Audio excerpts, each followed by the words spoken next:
नमः सिद्धेभ्यः।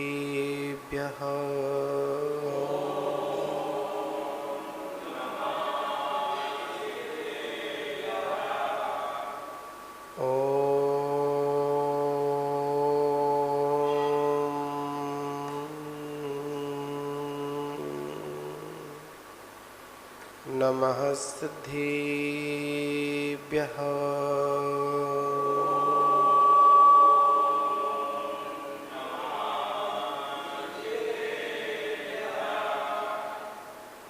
णमीदूढसव्यसिद्धे झाणोत्तम खब दीह दीह संसारे।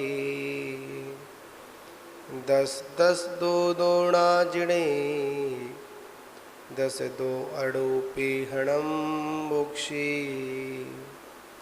नमो अरिहंताणम नमो सिद्धाणम नमो वायरीयाणम नमो वज्रायाणम नमो लोये सौवसाहुणम। अनंतानंत सुधि परमेष्टि भगवान की, प्रथम तीर्थंकर आदिनाथ भगवान की, शांतिनाथ भगवान की, महावीर भगवान की, परम पूज्य आचार्य श्री कुंद कुंद देव स्वामी की, परम पूज्य आचार्य श्री आदिसागर महावीर की दिव्यमल सागर जी गुरु महाराज की, परम पूज्य तपस्वी सम्राट आचार्य गुरुदेव सन्मते सागर जी गुरु महाराज की, अहिंसा महे विश्वधर्म की,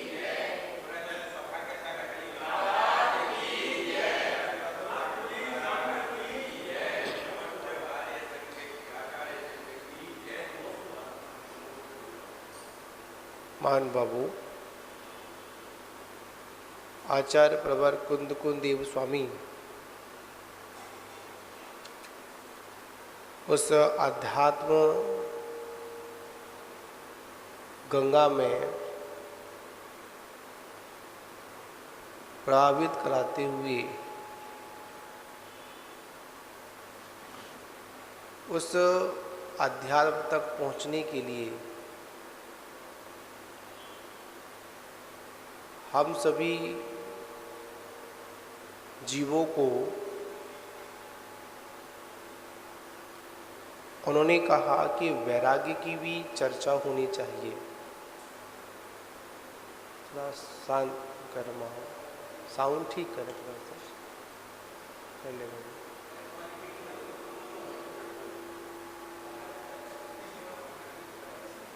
ये पंखी भी थोड़े बंद कर दो, शोर ज़्यादा हो रहा है। पंखी बंद कर दो थोड़ा सा, क्या चल रहा है, शोर हो रहा है।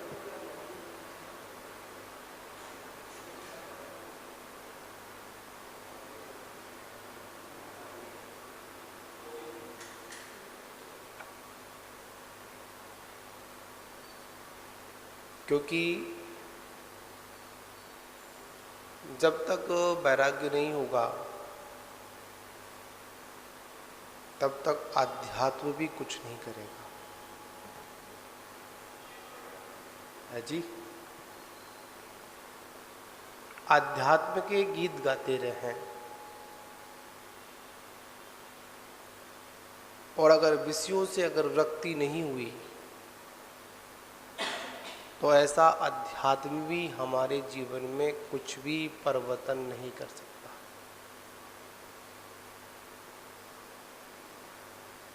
अध्यात्म के गीत तभी शोभा को प्राप्त होते हैं जब विषयों से विरक्ति हो।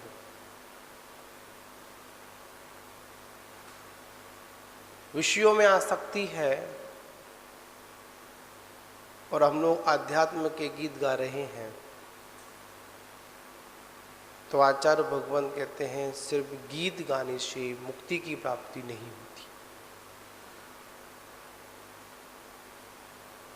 मुक्ति की प्राप्ति तभी संभव है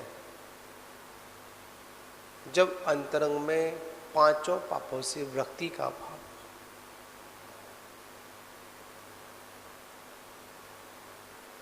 क्योंकि आचार्य भगवान कहते हैं पांचों पापों की वृत्ति ही व्रत की संज्ञा है।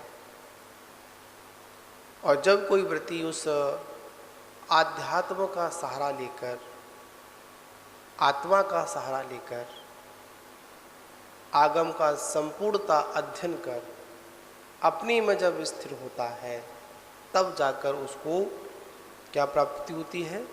संवर और निर्जरा की प्राप्ति होती है। बंधुओं,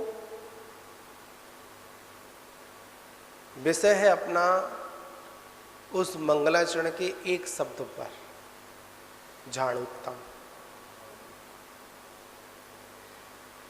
उस मंगलाचरण की लाइन का ये पूरा सार है।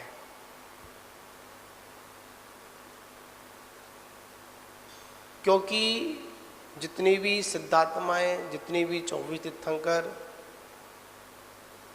जो कुछ भी अगर वो निर्वाण को प्राप्त हुए या होंगे या हो रहे हैं, वो सभी ध्यानाग्नि के बल पर ही संभव है। और अग्नि भी कौन सी? उत्तम अग्नि।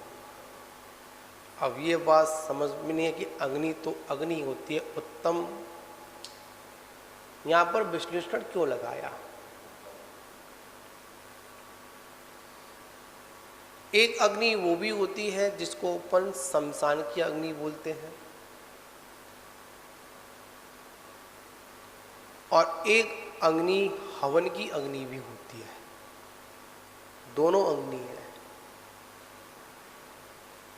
दोनों किसका काम कर रही हैं? जलाने का काम कर रही है।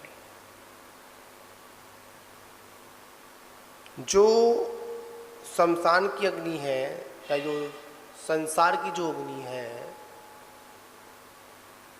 वह हमारे उस आत्मा के गुणों को प्रकट नहीं होने दे रही है।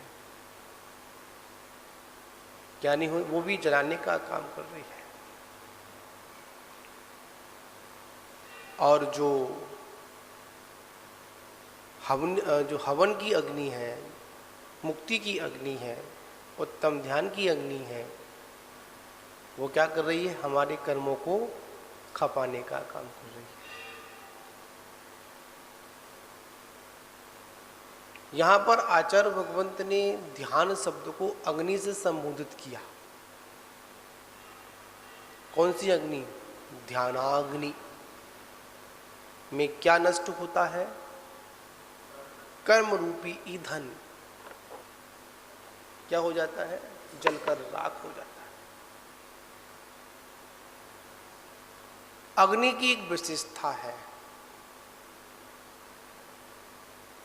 वो जब जलती है तो ऊर्ध्वगमन स्वभावी होती है।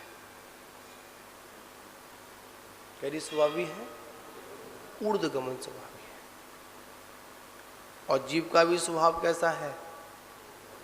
ऊर्ध्वगमनी है। और जब उसमें कर्म के ईंधन से उस अग्नि को दबाने का काम किया जाता है, फिर भी अग्नि अपने स्वभाव को नहीं छोड़ती। कुछ समय के लिए लगता है कि ईंधन जब लगाया है तो अग्नि ढक जाती है, नष्ट नहीं होती है। क्या नहीं होती है? आजकल तो चूल्हे नहीं जलते हैं, आज तो क्या जलती हैं? गैस जलती है। गैस पर काम करने वालों को क्या पता कि चूल्हों का क्या महत्व था। क्यों जी?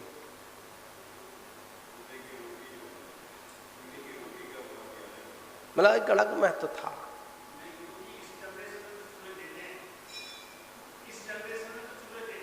हाँ देखे, पर आगे वाली पीढ़ी ने नहीं देखे होंगे।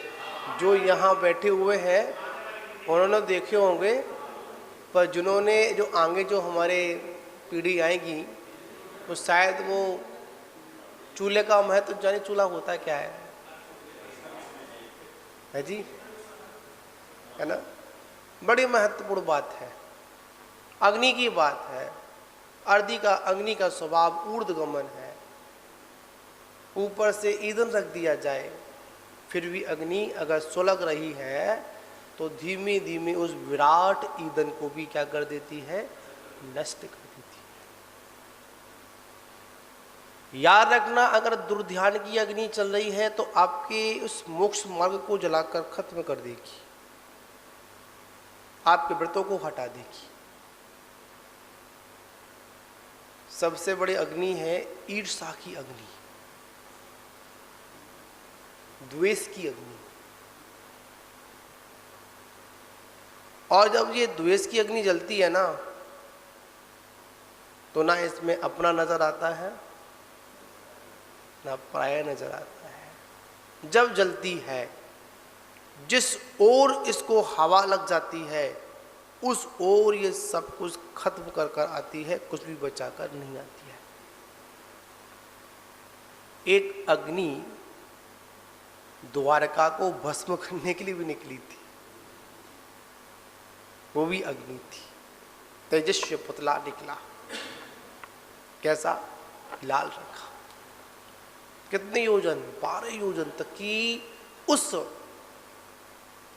नगरी को नष्ट कर कर आ गया, और जहां से निकला था उसको भी नष्ट कर दिया। किसकी अग्नि थी? द्वेष की अग्नि थी, दुर्ध्यान की अग्नि थी, अपमान की अग्नि थी। कैसे मुझसे कह दिया, क्या कैसे मुझसे कह दिया, सब कुछ खत्म कर दी, नहीं किया। जब हमारे जीवन में भी जब राग द्वेष और द्वेष की अग्नि जलती है ना, ईर्ष्या की अग्नि जलती है ना, तो याद रखना, जिनके अंदर ईर्ष्या है उसके चेहरे पर कभी कांति नहीं आ सकती है। शरीर से भले ही उसका वर्ण अच्छा हो, रंग चाहे कितना भी साफ हो, पर जहां पर ईर्ष्या है, जहां पर नफरत है, उसके चेहरे से, उसके शरीर से अपने आप कांति नष्ट हो जाती है। और जो सुध्यान में स्थित है, किसमें स्थित है? सुध्यान में स्थित है। वो अग्नि, उत्तम अग्नि, ध्यान की अग्नि, उस पे कर्म रूपी कितना भी ईंधन पड़ा हुआ है, तो वो क्या कर रही है? धीमे धीमे धीमे धीमे उस ईंधन को नष्ट करने का ही काम कर रही है। और आगे क्या स्थिति बन जाएगी कि ईंधन सारा नष्ट हो जाएगा। चाहे उस ईंधन में चाहे कितनी सी महंगी लकड़ी डाल देना, चाहे कैसे भी कांटों वाली लकड़ी डाल देना, चाहे सुगंध वाली चंदन डाल देना, आखिर में उसका राख होना निश्चित है। समझे ना आप लोग? ध्यान की अग्नि की बात है आज। करिए ध्यान, जलाइए अपने संपूर्ण कर्मों को। ऐसा मेरा आदेश नहीं, ऐसा जिनेंद्र परमात्मा का आदेश है। किसकी आज्ञा है? जिनेंद्र परमात्मा की आज्ञा। 2 शब्द हैं, 4 वेद ना नरम ध्यान के। कौन कौन से? आज्ञा, अपाय, उपाय और संस्थान। विचार करना। आज्ञा किसकी आज्ञा? जिनदेव की आज्ञा। हम लोग आप लोगों से पूछें, आप किसकी परंपरा में रह रहे हैं, आप किसका अनुसरण कर रहे हैं?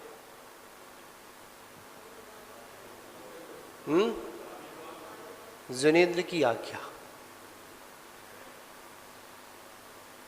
कोई पूछे आप किसके शासन में रह रहे हैं? महावीर भगवान का शासन है। वो नाम निक्षेप से पर भगवान महावीर क्या बोल रहे हैं पर इन तीनों लोकों में किसका शासन चल रहा है? जिन शासन चल रहा है।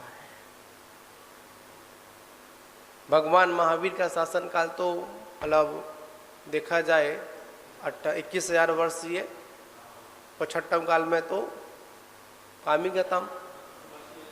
अगर तीर्थंकर से तीर्थंकर जोड़ा जाए तो 21 फिर 21 फिर 21, 84,000 वर्ष का भगवान महावीर का इस भरत क्षेत्र पर क्या है? शासन काल है। जब प्रथम तीर्थंकर का उदय होगा, जब भगवान को केवल ज्ञान की प्राप्ति होगी, जब उनकी दिव्य देशना खिलेगी, तब जाकर महापद्म नाम के तीर्थंकर का शासन फिर पुनः प्रारंभ होगा। उससे पहले किसका शासन है? महावीर भगवान का शासन है। पर मैं भरत, ऐरावत और विदेह क्षेत्र की बात नहीं कर रहा हूं, मैं तो यहां पर तीनों लोगों के शासन की बात कर रहा हूं। अगर तीनों लोक में किसी का शासन है तो वो वीतराग शासन है, जिन शासन है। इसके अलावा किसी दूसरे का शासन नहीं है। जिन शासन से निज शासन की प्राप्ति हो, ऐसा किसका आदेश है? जिनेंद्र परमात्मा का आदेश है। किसके लिए? बताओ किसके लिए है? अपने लिए, भव्य आत्माओं के लिए, अभव्यों के लिए नहीं है। किसके लिए नहीं है? अभव्यों के लिए नहीं है। किसके लिए है? है जी? कौन बोल रहा है? मोबाइल बंद कर लो भाई अपना अपना भी। चिंतन की बात सुनिए आप लोग, बड़ी मार्मिक बात है। आपसे ज्यादा तो ये श्रवण माइक कर रहा है। क्यों जी? गड़धर है।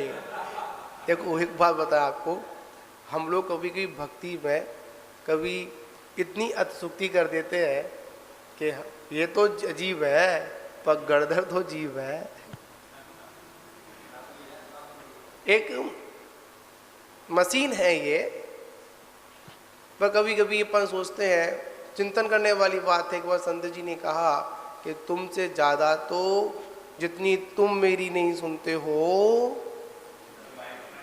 उतनी अधिक ही माइक सुनता है। जितना आपका कर्ण इंद्रिय आपका मेरी बात को श्रवण नहीं कर पाता, उससे अधिक नहीं, उससे कम भी नहीं। जैसा है तैसा है। कौन श्रवण करता है? ये माइक श्रवण करता है। इसको आज्ञा बोलते हैं। क्या बोलते हैं? इसको आज्ञा बोलते हैं। जैसा गुरु ने कहा, जैसा जिनेंद्र ने कहा, वैसा क्या करना है? मुझे वैसा ही करना है। अगर हमारी धारणा में जिन गुरु परंपरा है, कौन सी परंपरा है? जिन गुरु परंपरा है, तो सब कुछ व्यवस्थित है। और जिनके जीवन में जिन गुरु परंपरा नहीं, निज गुरु परंपरा है, वो संसार से ना पार हो सकते हैं और ना दूसरों को होने देंगे। शब्द है समझने वाले। कौन सा है? आजकल कुछ हमारा देश में और खासकर जैन समाज में एक बहुत बड़ा गर्म माहौल है। जिधर देखो किसकी चर्चा है? मुनि हत्या की चर्चा है। पर एक बड़ी सोचने वाली बात था। मैं चिंतन जब मैं शुद्धि के बाद आ रहा था, तो हर जगह बाहर एक बोर्ड पोस्टर लगा हुआ है शायद, आज सभा का। अधिकांश सभी पोस्टरों पर एक हेडलाइन चल रही है कि मुनि हत्या, मुनि हत्या, मुनि हत्या। क्या कर दी? मुनि हत्या। याद रखना, अगर हम मुनि हत्या नाम से संबोधित करेंगे तो आगे ये मुनि हत्या की परंपरा चलती रहेगी। मुनियों की हत्या, अरे निर्गंत साधुओं की हत्या नहीं होती है। क्या नहीं होती है? निर्गंत साधुओं की हत्या नहीं होती। हत्या तो एक भोगियों की होती है। समझे ना आप लोग? मुनियों की अगर ऐसी अवस्था में कोई अगर मृत्यु भी उनकी हो जाए तो उसको उपसर्ग समाधि कहते हैं। क्या कहते हैं अपन? उपसर्ग समाधि कहते हैं। मुनराज को घानियों में पेल दिया गया, बताओ क्या कहोगे? हत्या हुई? क्यों लब जी? आचार्यों ने यथा कथित, मतलब आचार्यों ने बड़ी व्यवस्थित शब्द दिए। वहां पर भी हमारे पूर्वाचार, हमारे ग्रंथकार लिख सकते थे उन मुनियों की हत्या हो गई। चुकमाल मुनि, वो भी तो किसी के द्वारा उपसर्गी हुआ था, प्राण चले गए। समझे ना? आचार्यों ने क्या उपदेश दिया, क्या संकेत दिया हम लोगों के लिए? उपसर्ग समाधि हुई। एक उपसर्ग केवली भी होते हैं क्यों पवन जी? होते नहीं होते? यहां पर विचार करना है। पहले तो हम यही सुधार करें, उन मुनराजों की हत्या नहीं हुई, उन मुनराज की उपसर्ग समाधि हुई है। चिंतनीय बात है। आज हम उन मुनराज की चिता पर मात्र अपनी रोटियों को सेक रहे हैं बस। क्या समझे आप लोग? मात्र हम अपनी व्यक्तिगत नेतागिरी में लगे हुए हैं। क्या समझे? आश्चर्य इस बात का होता है, मुनि संरक्षण कमेटियां उन्हीं की बनती हैं जो मुनियों की आहारचर्या भी नहीं कराते हैं। बड़ा कड़वा सत्य है। कहना सत्य है। हमारा संरक्षण भोगी विलासी लोग कर रहे हैं। चिंतन करने वाली बात है। आज हमारी डोर किसके हाथ में है? मतलब जिस पे कोई व्रत नहीं है, जिसके पास कोई भी संयम नहीं है, और ऐसा व्यक्ति मुनराजों का क्या कर रहा है? बड़े ठाठ से बोलता है कि हम मुनराजों को क्या करेंगे? नेतृत्व करेंगे। विचार करने वाली बात है, सोचने वाली बात। पहले तो हम शब्दों को चेंज करें। क्या करें अपन? पहले हम शब्दों को चेंज करें, पर आगे ऐसा वैसे आ जाएगा, आगे हमारी पीढ़ी यही बोलेगी कि मुनराजों की हत्या होती है, मुनराजों का मरण होता है, समाधि शब्द तो खत्म हो जाएगा, उपसर्ग समाधि खत्म हो जाएगी। जब तक हाथ में पृथ्वी कमंडल है, मुनराज कभी मृत्यु को प्राप्त नहीं होते, समाधि मरण को प्राप्त होते। ये बात पक्की है। नमोकार मंत्र सुनकर तो कम से कम ऐसा कोई प्रलय होगा जो नमोकार मंत्र नहीं सुन पाए। अधिकांश गुरु मुख से मंत्र सुनकर ही व्यक्ति के प्राण निकलते हैं, संबोधन के माध्यम से प्राण निकलते हैं। हम उसको क्या बोलेंगे? अपन मरण बोलेंगे, या समाधि मरण बोलेंगे, या फिर हत्या बोलेंगे? बीच में ऐसा प्रसंग भी आया था, मुनराजों के समाधि मरण को उन्होंने आत्महत्या घोषित करने का भी प्रयास किया गया था। विचार करने वाली बात है, सोचने वाली बात है। इस पे पहले सुधार होना चाहिए। क्या सुधार होना चाहिए? उपसर्ग समाधि, ना कि हत्या। मानते हैं गलत तरीके से उनकी हत्या की गई, मतलब उपसर्ग किया गया, पर उन्होंने कोई अपने बचाव में कोई क्या नहीं किया, रिप्लाई नहीं दिया। कभी ऐसा कोई नहीं किया कि मैं बच जाऊं, ऐसा कुछ नहीं किया उन्होंने किया। आचार्य भगवंत कहते हैं मुनराजों के लिए क्या आदेश है, अगर कोई उपसर्ग भी कर रहा हो तो उस उपसर्ग में क्या करें, क्षमता भाव धरकर आत्मचिंतन करें। ये किसका आदेश है, जिनेंद्र परमात्मा का आदेश है। और जिनेंद्र परमात्मा ने, हम तो मुनियों की बात करेंगे और मुनियों की बात से आप लोग अपनी बात समझ लो कि जब मुनियों के लिए आदेश दिया तो मुनि की भाषा में क्या होना चाहिए, हित मित और प्रिय भाषा होनी चाहिए। कैसी भाषा होनी चाहिए, हित होनी चाहिए, हित मित प्रिय भाषा होनी चाहिए। मुनि को कभी भी कटु शब्द का प्रयोग अपनी जिह्वा से नहीं करना चाहिए। और इस घोर पंचम काल में तो किसी से कुछ कहना भी नहीं चाहिए। क्या समझे आप लोग, क्या पता कब किसकी बुद्धि खसक जाए, कब वो अपने को अपमानित समझे और कब उसके बदले की आग अंदर जलती रहे और तुम्हारा क्या कर दे, सब कुछ खत्म कर दे। याद रखना, जंगलों में जब मुनराज साधना करते थे तो उनकी साधना से प्रभावित होकर जंगली जानवर, हिंसक जीव जंतु भी उनके चरणों में नतमस्तक हो जाते थे। कौन होते थे, जीव जंतु नतमस्तक हो जाते थे। किनके चरणों में, उन शांत वीतराग मुद्रा को देखकर शांति से बैठ जाते थे। पर आज के जानवर नहीं, आज के इंसान, और मैं तो कहूंगा कथा कथित निज भक्त,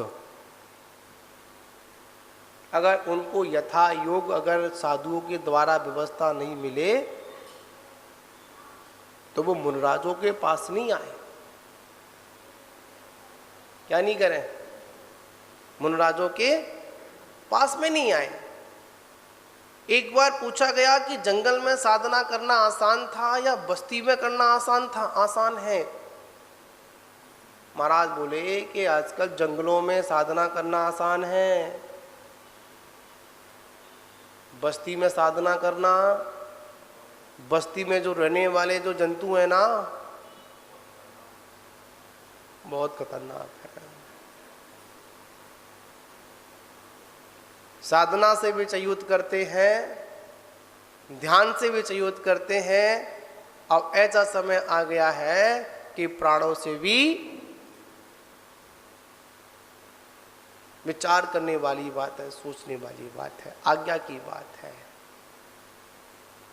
आचार्य भगवंतों ने, हमारे गुरुओं ने हमको बड़ा सुंदर आदेश दिया, अगर शांति चाहते हो श्रावकों से दूरी बनाए रखो। क्या बनाए रखो, दूरियां बनाए रखो। अगर शांति चाहते हो तो, जीवन को अगर अशांत बनाना है तो क्या करो, श्रावकों को जुड़ना प्रारंभ कर दो। यहां पर बात है, श्रावक से मतलब यहां पर समझना है कि आचार्यों ने ऐसा भी आदेश दिया, श्रावकों का सत्संग करो, श्रावकों के साथ रहो। कौन से वाले श्रावक, श्रावक ही वेद होते हैं, संयमी श्रावक। कौन सा श्रावक, संयमी श्रावक। अगर संयमी श्रावक अगर है तो मुनराज की भक्ति, मुनराज की भैयावर्ती, मुनराज की चर्या वो कैसे कराएगा, दोष रहित होकर कराएगा। क्यों? उसका जीवन कैसा है? संयमी है। वो पता है कि संयमी को कैसे संबोधन करना है। और जिसके पास संयमी नहीं है, एक सपोज करें, मानते हैं कहीं मुनराज का स्वास्थ्य बिगड़ जाए, इतना बिगड़ जाए कि मरणाधन अवस्था में हो, और श्रावक वहाँ पर, श्रावक ही कहेंगे, श्रावक नहीं कहेंगे तो आप लोग पता नहीं क्या समझेंगे आप लोग, श्रावक लोग आ जाएंगे, बताओ क्या करोगे? बहुत से होते हैं नमो का मन सुनाएंगे, और बहुत से कहते हैं इन महाराज का बहुत स्वास्थ्य खराब है, इनको औषधि दो। है? ये महाराज को औषधि दो, मैंने औषधि दो, कौन सी औषधि दो? जो मर्यादित हो वो औषधि दो। पर बहुत से लोग कैसे होते हैं, अरे महाराज का बहुत स्वास्थ्य खराब है, महाराज तड़प रहे हैं, तो क्या करो, इनको कहाँ ले जाओ? डॉक्टर के पास ले जाओ। सामान्य श्रावक कभी साधु की समाधि नहीं होने देगा, कभी तपस्या नहीं होने देगा। कड़वा सत्य है। क्या? सामान्य श्रावक, सामान्य से मतलब समझिए आप लोग, असंयमी श्रावक साधु की तपस्या में हमेशा क्या डालेगा? विघ्न डालेगा। अरे महाराज इतने उपास कर रहे हैं, कमजोर हो जाएंगे। क्या हो जाएंगे? आचार्यों का एक वाक्य है, आत्मा कभी मरती नहीं। क्यों रामस्वरूप जी, समझे ना? आचार्यों का क्या वाक्य है, क्या उपदेश है हम लोगों के लिए, क्या आदेश है? आदेश में चर्चा कर रहे हैं अपन। क्या आदेश है? आत्मा कभी मरती नहीं। परिवर्तन किसका होता है? देह का परिवर्तन होता है, पर आत्मा अजर और अमर है। जब आत्मा मरती नहीं तो डर किस बात का? मृत्यु से किस बात का डर? अरे कमजोर हो गए, दवाई दो। ऐसे बहुत से प्रकरण हैं जिन प्रकरणों में कभी कभी क्या होता है कि साधु भी जब श्रावक के कहे अनुसार चलना प्रारंभ कर देता है, ऐसा होता नहीं है, पर कभी कभी किसी कर्म के बस देखा जाता है, व्यवस्था कुछ बन जाती है, सहयोग कुछ बन जाते हैं। तो आचार्य भगवान कहते हैं जो साधु श्रावक के अनुसार चल रहा है वो कभी अपनी उत्कृष्ट साधना नहीं कर पाएगा। तपस्वी सम्राट आचार्य गुरुदेव सन्मत सागर जी महाराज कभी भी किसी के दबाव में नहीं रहे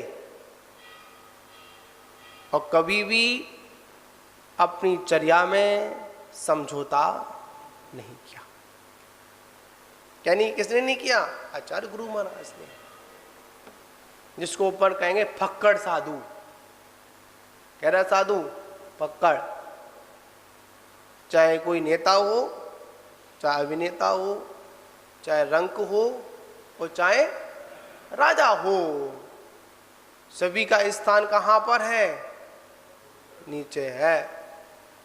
ऐसा नहीं है जो बड़ा आदमी आ गया उसको ऊपर डाल दिया, बगल में डाल लिया, और जो छोटा आ गया डाल दिया, ऐसे नहीं। महान बाबू यहां पर आज्ञा की बात है। आज्ञा सम्य दर्शन भी होता है, आज्ञा विचय, आज्ञा का पालन करना। किसकी पालन करना? कितने लोग करते हैं आज्ञा का पालन? कोई करता है पालन? हाँ महाराज करते तो हैं। आप बुलाते हो 8 बजे, हम कितने बजे आते हैं? आज्ञा है ना, अब हमारा टाइम तो लग ही जाता है। नहीं, भगवंत ने कहा कि सबसे पहले हम जिनेंद्र भगवान की आज्ञा का पालन करें। भगवान की आज्ञा में आया सभी के साथ में प्रेम से रहो, ऐसा चिंतन करो ना। द्वेषात्मक चिंतन क्यों करें हम लोग? क्यों द्वेष की अग्नि में जलें? भगवान पार्श्वनाथ के जीवन को देखो, कितने भव लगे? 10 भव लगे ना। इंद्रभूति और वायुभूति का जीव ये पर्याय में थे ना। कमठ संगम नाम का देव और पार्श्वनाथ। शुरुआत कहां से हुई थी? कमठ से, वहां से हुई थी ना। इंद्रभूति से वायुभूति से हुई थी ना। इधर तो राग था और उधर द्वेष था। इधर राग की अग्नि जल रही थी, उधर किसकी अग्नि थी? द्वेष की अग्नि थी। राग की अग्नि में क्या? अरे मेरा भाई है, चलो कहां ले आता हूं, वापस लेकर आता हूं। और वहां किसकी अग्नि जल रही थी? द्वेष की। इसके चक्कर में, इसकी पत्नी के चक्कर में मुझे क्या होना पड़ा? अपमानित होना पड़ा। मुझे राजा ने कहां निकाल दिया? देश से बाहर निकाल दिया।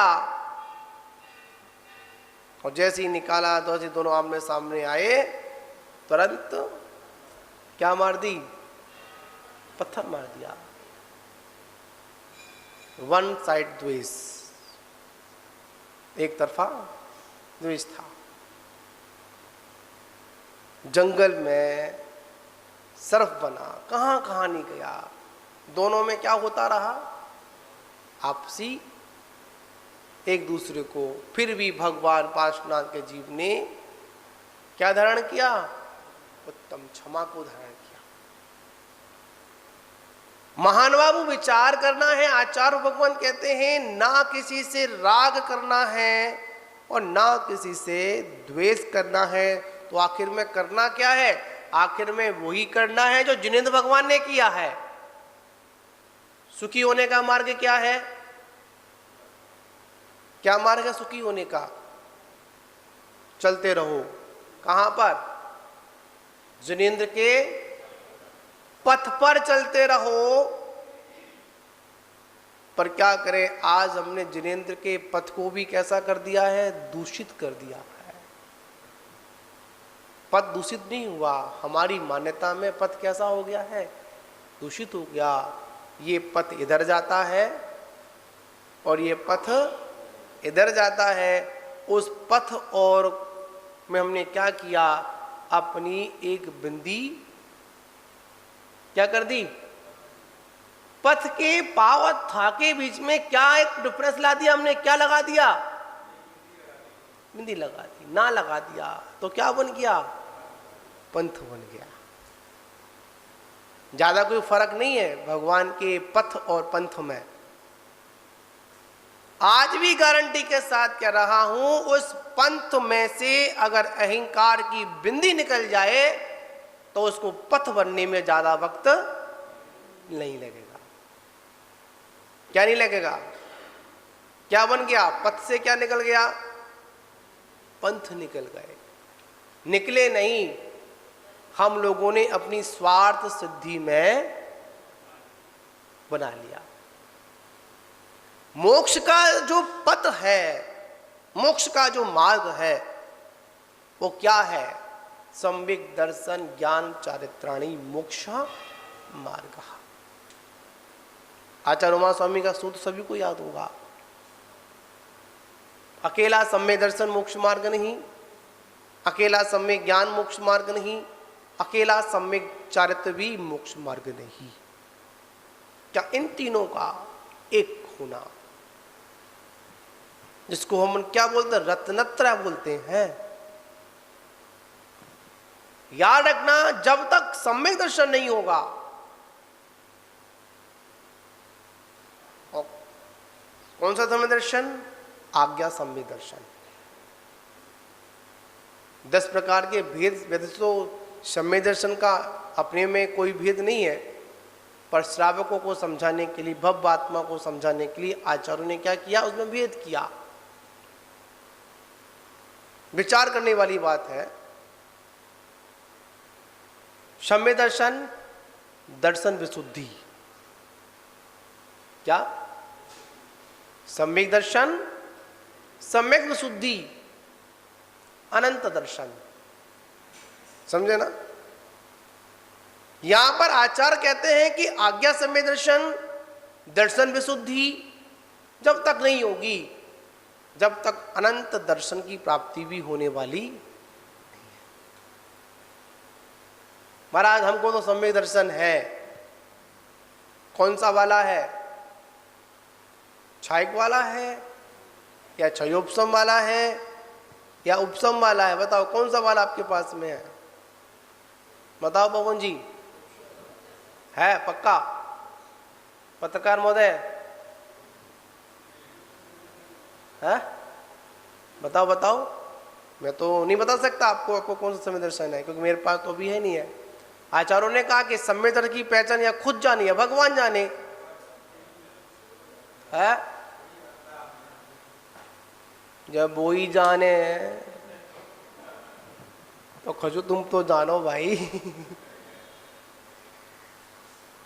भगवान कहते हैं अगर सम्यक दर्शन का अगर पहचान करना है कौन सम्यक है, तो आचार्य ने कहा या केवली जाने या कौन जाने? खुद जाने। खुद। अब कैसे जाने? इसका तरीका को बताता हूं कैसे जाने, जो आचार्यों ने बताया। देव शास्त्र गुरुओं पर, हाँ महाराज ये तो है नहीं है? बताओ, है ना? आंशिक रुक तो जाओ ज्ञानी आत्माओं, पहले मेरी तो सुन लो पहले एक मिनट। क्या समझे? हाँ हमारा ये तो है। देव शास्त्र गुरु पर क्या सच्चा श्रद्धान है। भगवान आपके सुनने में देरी कर दे, फिर पता लगेगा कितना सम्यक दर्शन आपको है। फिर देखेंगे आपका कितना श्रद्धान है ना? गुरु कुछ बोल दे, फिर देखेंगे कितना सम्यक दर्शन है आप लोगों के अंदर। श्रद्धा भी हमारी ऐसी है डमाडोल। एक सुंदर एक प्रकरण आता है, एक संत जी के पास एक श्रावक गया। तो श्रावक ही बोलूंगा भाई। और संत जी से निवेदन के महाराज आशीर्वाद दो। आशीर्वाद भी ऐसे मांगता है कि जैसे इसने महाराज को आशीर्वाद के लिए कोई क्या दे रखा हुआ है, खजाना दे रखा। महाराज दो, क्या दो? आशीर्वाद दो। बहुत से लोगों से महाराज पीछे लगाओ। अब पता नहीं महाराज तुम्हारी आज्ञा में चले या भगवान की आज्ञा में चले। क्या समझे? कोल्हापुर में स्वाध्याय चल रहा था, तो एक श्राविका थी आचार्य महाराज के पास पहुंची। आचार्य श्री नमोस्तु नमोस्तु नमोस्तु। आचार्य श्री ने ऊपर निगाह उठा के देखा, क्या है? कि मुझे आहार देना है। क्या देना है? मुझे आहार देना है। आचार्य श्री बोले जल्दी ला, तू पहले आहार करा, मुझे बाद में स्वाध्याय भी करना है। क्या करना है? ला, जल्दी ला। क्या लेकर आ? आहार लेकर आ, मुझे स्वाध्याय भी करना है। ऐसे भी लोग होते, महाराज आशीर्वाद पीछी लगाओ। अरे भाई ये पीछी जीव जंतुओं को झाड़ने के लिए है, मतलब जगह को प्राशु करने के लिए है। जहां पर बैठते हैं वहां पर पीछे से परमार्जन करते हैं। वही सर पे तो बैठना नहीं है हमको, तुम्हारा सर का परमार्जन करे। समझे ना आप लोग? गुरु महाराज का अगर हाथ भी अगर उठ गया तो समझ जाओ को आपको आशीर्वाद मिल गया। और आपकी नमोस्तु पर यह भी ध्यान रखना, आप लोग विचार करना, नमोस्तु तब करना जब महाराज आशीर्वाद की मुद्रा में हो, मतलब ध्यान में बैठे हैं, स्वाध्याय में बैठे हैं, ठीक है ना, या चल रहे हैं, या आहारचर्या कर रहे हैं, या शुद्धि से आए हैं, आप चिल्ला रहे हो नमोस्तु महाराज, नमोस्तु महाराज, नमोस्तु महाराज। बताओ, ध्यान अवस्था में अगर नमोस्तु करोगे और आपके निमित्त से अगर मुनिराज का ध्यान भंग हो गया तो आपको मुनिराज की ध्यान भंगता का दोष लगेगा। दूर से अवस्था देख ले, मुनिराज की अवस्था में बैठे हुए हैं, स्वाध्याय कर रहे हैं, आके चुपचाप बैठ जाए, इंतजार करें क्या मुनिराज क्या हो, स्वाध्याय पूर्ण करें, फिर नमोस्तु करें तो मुनिराज आपको आशीर्वाद देंगे। मुनिराज चर्या पे जा रहे हैं, नमोस्तु, महाराज आहार करें, नमोस्तु। आचार्य भगवान कहते हैं जब आप नमोस्तु करें तो उसके प्रत्युत्तर में आपको आशीर्वाद भी मिलना चाहिए। क्या मिलना चाहिए? अगर हम लोग आशीर्वाद नहीं देंगे तो श्रावक क्या बोलेगा, अरे ये कैसे महाराज है नमोस्तु करते हैं, ये तो आशीर्वाद भी नहीं देते, ऐसी धारणा बन जाएगी। ये आचार्यों के वाक्य हैं। किसके वाक्य हैं? अवस्था देखिए, कौन सी अवस्था है, कहां पर क्या करना है। श्रावक पहुंचा, महाराज आशीर्वाद दो, किस बात का? महाराज अपने खेत में ट्यूबवेल खुदवाना है।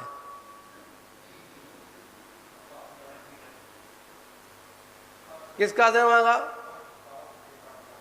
पाप का मांगा? क्या एकांतवादी हो आप लोग? अगर ट्यूबवेल नहीं खुदेगा तो खेती कहां से, अन्न कहां से खाओगे आप? श्रावक का अधिकार भूल गए आप क्या? है? कृषि का अधिकार श्रावकों को है। और याद रखना, आचार्यों ने, आचार्य थोड़ो, तीर्थंकर के प्रथम तीर्थंकर ने कृषि बनने का उपदेश दिया। कृषि करने का दिया? बताओ बताओ, पाप कहां से हो गया? बताओ वल्लभ जी, आप बताओ पाप कहां से हुआ? पाप बताओ बस मुझे, पाप बताओ बस, पाप कहां से हुआ? बहुत से लोग होते हैं, आज हमारा समाज इसी चक्कर में भटक रहा है।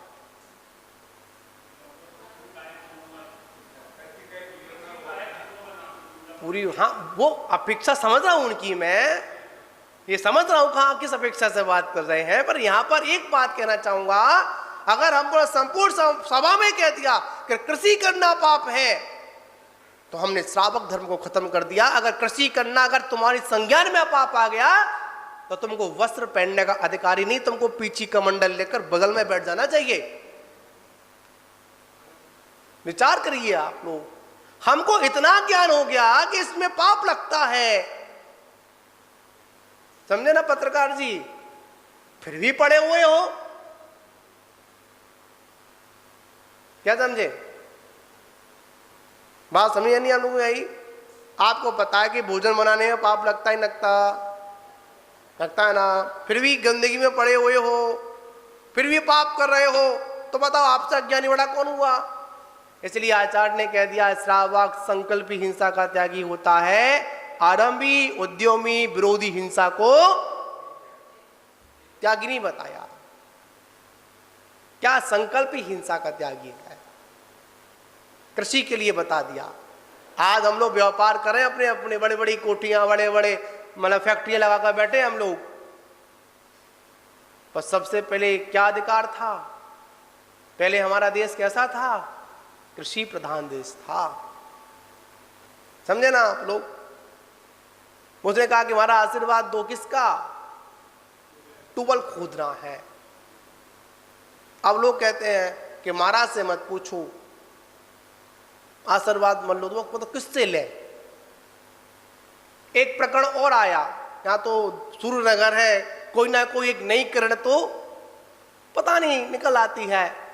मैं जा रहा था शुद्धि के लिए, हम लोग का चर्चा थे, महाराज एक व्हाट्सएप पर एक बहुत बड़ी वीडियो वायरल हो रही है, क्या कि सांधारा नहीं करना चाहिए। शांत धारा नहीं करना चाहिए। नहीं, क्यों नहीं करनी चाहिए? अरे शांत धारा में क्या मांगते हैं? वस्तुएं मांगते हैं। आप बताओ, भगवान से नहीं मांगोगे तो किससे मांगोगे? बस तुम्हारी मांगने की आदत है, तुम मानोगे ही नहीं। क्या समझे? तुम्हारी मांगने की आदत है, इनसे नहीं मांगोगे, उनसे मांगोगे। मांगे मेरा तो मानोगे नहीं, क्योंकि मांगने की आदत मेरी जाती नहीं है, मांगोगे।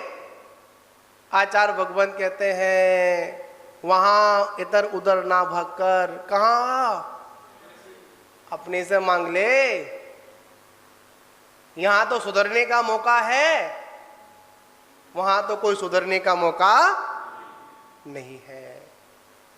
हमारी सोच है वीतरागी भगवान कुछ नहीं देते हैं। अरे मैं तो ये कहता हूं ये ऐसा कल्प वृक्ष है, इनसे जैसा मांगो, जो मांगो, जब मांगो तब देते हैं। पर आप में मांगने की ताकत होनी चाहिए। क्या होनी चाहिए? पता भगवान क्या नहीं देते? आप लोग विनय पाठ पढ़ते नहीं पढ़ते? क्या लान आती है बताओ? चक्रवर्ती की कौन लान है? पढ़ते हो ना? हाँ, मिले। किनसे मिलता है? किनकी पूजा से मिल रहा है? बताओ, किसी वस्त्रधारी की पूजा से मिला क्या?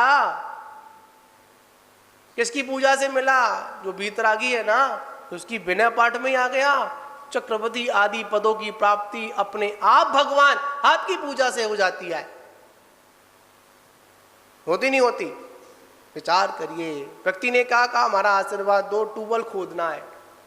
क्या खोदना है? बात बड़ी समझने वाली है। ठीक है, आशीर्वाद दे दिया और कहा बेटा 100 फीट खोदना। कितना खोदना? समझे ना? उदाहरण को अपन समझने का प्रयास करें, ना कि उसको अपन राजमार्ग को लेकर जाए। ठीक है, उदाहरण जो होते हैं, कथा जो होती है, समझने के लिए होती है, अपनी वस्तु को निकालना है। महाराज ने क्या आदेश दिया? 100 फीट खोदना है। उसको सिद्धांत था कि मुनराज ने 100 फुट बोला है, संत जी ने कहा कि 100 फुट निकला, 100 फुट बोला है तो पानी तो 100 फीट। क्योंकि संत के वचन कभी झूठे नहीं, मुनि के वचन कभी झूठे नहीं होते। खोद दिया। कितने फीट? 100 फीट। फिर भी पानी नहीं निकला। क्या नहीं निकला? पानी नहीं निकला। बड़ा परेशान। संत जी के पास फिर पहुंचा, महाराज आपका वचन तो, श्रावक डरता नहीं अब,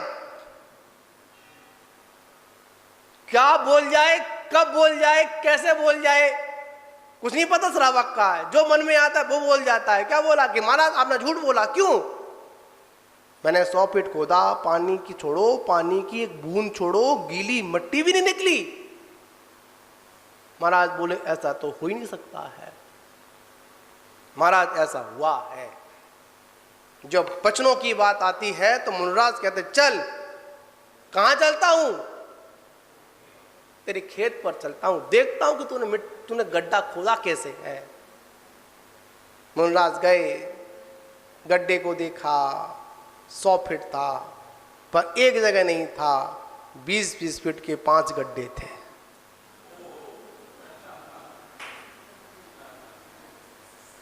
सौ की बात है ना? समझे ना आप लोग? 100 की बात है। कितने गड्ढे खोदे? 5 गड्ढे खोदे। कितने कितने फीट के? कितना हो गया? 100 हो गया ना? देखो महाराज 20 फीट का ये, 20 फीट का वो, 20 फुट का वो, 20 फुट का वो। महाराज बोले पागल, ये गड्ढे एक जगह खोदे होते पानी मिल जाता। तूने 20-20 फीट के कितने गड्ढे खोद दिए? 5 गड्ढे खोद दिए। आचार्य भगवंत कहते हैं तू अपनी श्रद्धा को अगर एक जगह पर लगाए रखना, एक जगह पर लगाए रखता तो तेरे को निश्चित सम्यक दर्शन की प्राप्ति हो जाती। पर तूने क्या किया? 20-20 फीट के।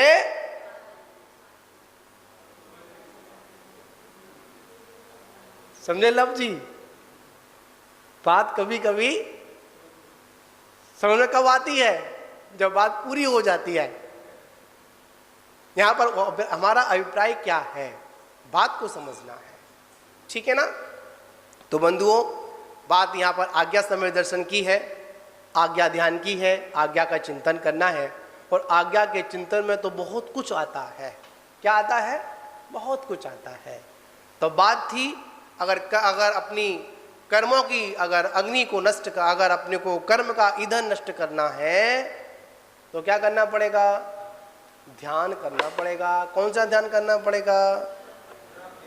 धर्म ध्यान और शुक्ल ध्यान करना पड़ेगा। तभी जाकर हमारे चित्त को क्या मिलेगी? शांति मिलेगी। तो महान बाबू, हम लोग आज चर्चाएं की और एक चर्चा विशेष रूप से रही, इसमें आप लोग समझेंगे। हम कभी भी कोई भी अगर संदेश मुनि समाधि का अगर आता है, मुनि के अगर मरण का आता है, पिछीधारी का आता है, तो हम क्या संबोधन दें? समाधि मरण हुआ है, हत्या का अपन। शब्दों का सही चयन करना चाहिए। मुनराज को कभी हत्या नहीं होती। कोई अगर कोई मार भी दे, उपसर्ग भी कर दे, तो क्या होती है? उपसर्ग समाधि को प्राप्त हुए, जिससे हमारा जैन इतिहास क्या रहेगा? जीवंत रहेगा। पर हम लोग क्या बोल देते हैं? बड़े बड़े पोस्टरों में, बड़े बड़े फ्लैक्सों पर, बड़े बड़े मैसेज पर, आजकल टीवी के चैनलों पर भी क्या चल रहा है कि काम कुमार मुनराज महाराज काम कुमार की हत्या कर दी। ऐसा नहीं, उपसर्ग हुआ। हमारे वो मुनराज उपसर्ग विजेता रहे। क्या रहे? विजेता रहे। उन्होंने समाधि को प्राप्त किया। तो महान बाबू, आज शायद दिल्ली में भी आयोजन चल रहे हैं, ठीक है ना। आगे चलते रहेंगे। समय ऐसा आएगा पूरे देश में चलेंगे, और चलने के बाद कुछ समय के बाद ठंडे अवस्था में गरीब हो जाएंगे। जितने मैसेज हैं, जितने प्रवचन हैं, जितने भाषण हैं, वो तभी तक है जब तक गर्म माहौल है। और जैसे ही गर्म माहौल हो, ठंडा माहौल हो जाएगा, तो कोई भी व्यक्ति ये पूछने नहीं आएगा कि मुनराज का विहार कब, कैसे, कहाँ है, मुनराज की आहारचर्या हुई या नहीं हुई। आज जितनी भी सीट्स जो कमेटियाँ जो बनी हुई हैं, वो कमेटियाँ उन्हीं साधुओं के पास जाना पसंद करती हैं जहाँ पर बड़ा मंच हो, बड़ी माला हो और बड़ा माइक हो। सामान्य साधुओं के पास कोई भी जाने को तैयार नहीं होता है। तो उन कमेटियों के लोगों से भी कहना चाहते हैं, ये कोई आदेश नहीं है। अगर आपको वास्तविकता में अगर मुनि संरक्षण कमेटी बनाई है, तो समस्त साधुओं को एक बार एक मंच पर बैठा लें। क्या करें? एक बार एक मंच पर बैठा लें, और बैठाने के बाद मुनि की रक्षा कैसे हो, मुनि को क्या क्या दिक्कतें आहार में आती हैं, क्या क्या दिक्कतें विहार में आती हैं, क्या क्या दिक्कतें निवास स्थलों पर आती हैं। अरे महान बाबू, हमारी ये गलत टिप्पणियों के चक्कर में बहुत से लोग तो अपने स्कूलों में भी क्या नहीं देते, रुकने को स्थान नहीं देते हैं। अभी हम लोग आगरा से आ रहे थे सूर्यनगर के लिए, मथुरा से जैसे क्रॉस किया, एक शायद गुरु गोविंद का स्कूल पढ़ता है, वहाँ पर चर्या हमारी होनी थी। स्कूल देने से प्रिंसिपल ने मना कर दिया। क्या कर दिया? मना कर दिया। क्यों कर दिया? जो उन्होंने सोशल मीडिया के माध्यम से मुनिचर्या के बारे में जो हमने सुना ना, जो हमने अपशब्दों का प्रयोग किया, जो हमने गलत गलत बातों को मतलब दिया ना, उससे पता क्या हुआ? मुनियों को रुकने के लिए जगह नहीं मिलती। अब ये स्थितियां समाज की हैं। आज हम सोशल मीडिया पर क्या नहीं कर सकते? अपनी दिगंबर मुद्रा को पोस्ट नहीं कर सकते हैं। समझे ना आप लोग? तुरंत क्या लग जाता? तो बैन लग जाता है। महान बाबू, हम इस पर चर्चा करें, हम कैसे सुधार हो इस पर चर्चाएं करें। मुनि की नाम से कमेटियां बना लेना, कौन सी कमेटी है? मुनि संरक्षण समिति। अरे हमारा संरक्षण तुम लोग क्या करोगे? है? हमारा क्या संरक्षण करोगे? साधुओं से आपका संरक्षण होगा। हम अपनी श्रवण संस्कृति को क्या करें? भैयावृत्ति के माध्यम से, अपने कर्तव्यों के माध्यम से। कल मुझे कुछ सुना रहा था, एक मुनराज ने बड़ी सुंदर एक व्याख्यान दिया, इस विषय पे चल रहा था। आज जैन समाज इतना कमजोर हो गया, क्या जैन समाज इतना बड़ा कमजोर हो गया? क्या कमजोर हो गया? कि मुनियों की सुरक्षा के लिए सरकार से पुलिस की मांग कर रहा है। अब बड़ी आफत वाला काम है। कल चर्चा चल रही थी शाम को, प्रेम जी पढ़ रहे ना, कोई भैया जी थे, मुनराज हाथ पर हाथ रखकर बैठ जाए तो आफत। दीपक भाई कैसे बैठ जाए? जैसे हमारा बैठे ना ध्यान में, यूं बैठ जाए तो आफत। मुनराज किसी के सर पर हाथ रख दे तो और ज्यादा आफत। समझे ना? तो महान बाबू, हमको क्या करना है? मुनियों की सुरक्षा करनी है। तो सबसे पहले हम संपूर्ण श्रावकों को मिलकर क्या करना पड़ेगा? जो राग द्वेष की, जो अंदर जो ईर्षा की जो क्या चल रही है ना, पक्षपात की जो चल रही है ना, अग्नि चल रही है ना, उसको खत्म करना होगा। तब जाकर कुछ संभव है। इसी के साथ विराम। जय बोलो महावीर भगवान की।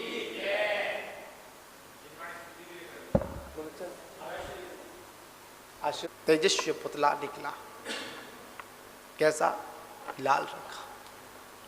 कितने योजन? 12 योजन तक की उस नगरी को नष्ट कर कर आ गया, और जहां से निकला था उसको भी नष्ट कर दिया। किसकी अग्नि थी? द्वेष की अग्नि थी, दुर्ध्यान की अग्नि थी, अपमान की अग्नि थी। कैसे मुझसे कह दिया? क्या? कैसे मुझसे कह दिया? सब कुछ खत्म कर दी, नहीं किया। जब हमारे जीवन में भी जब राग द्वेष और द्वेष की अग्नि जलती है ना, ईर्षा की अग्नि जलती है ना, तो याद रखना, जिनके अंदर ईर्षा है उसके चेहरे पर कभी कांति नहीं आ सकती है। शरीर से भले ही उसका वर्ण अच्छा हो, रंग चाहे कितना भी साफ हो, पर जहां पर ईर्षा है, जहां पर नफरत है, उसके चेहरे से, उसके शरीर से अपने आप कांति नष्ट हो जाती है। और जो सुध्यान में स्थित है, किसमें स्थित है? सुध्यान में स्थित है। वो अग्नि, उत्तम अग्नि, ध्यान की अग्नि, उस पे कर्म रूपी कितना भी ईंधन पड़ा हुआ है, तो वो क्या कर रही है? धीमे धीमे धीमे धीमे उस ईंधन को नष्ट करने का ही काम कर रही है। और आगे क्या स्थिति बन जाएगी कि ईंधन सारा नष्ट हो जाएगा। चाहे उस ईंधन में चाहे कितनी सी महंगी लकड़ी डाल देना, चाहे कैसे भी कांटों वाली लकड़ी डाल देना, चाहे सुगंध वाली चंदन डाल देना, आखिर में उसका राख होना निश्चित है। समझे ना आप लोग? ध्यान की अग्नि की बात है आज। करिए ध्यान, जलाइए अपने संपूर्ण कर्मों को। ऐसा मेरा आदेश नहीं, ऐसा जिनेंद्र परमात्मा का आदेश है। किसकी आज्ञा है? जिनेंद्र परमात्मा की आज्ञा। 2 शब्द हैं, 4 वेद ना नरम ध्यान के। कौन कौन से? आज्ञा, अपाय, उपाय और संस्थान। विचार करना। आज्ञा, किसकी आज्ञा? जिन देव की आज्ञा। हम लोग आप लोगों से पूछें, आप किसकी परंपरा में रह रहे हैं, आप किसका अनुसरण कर रहे हैं?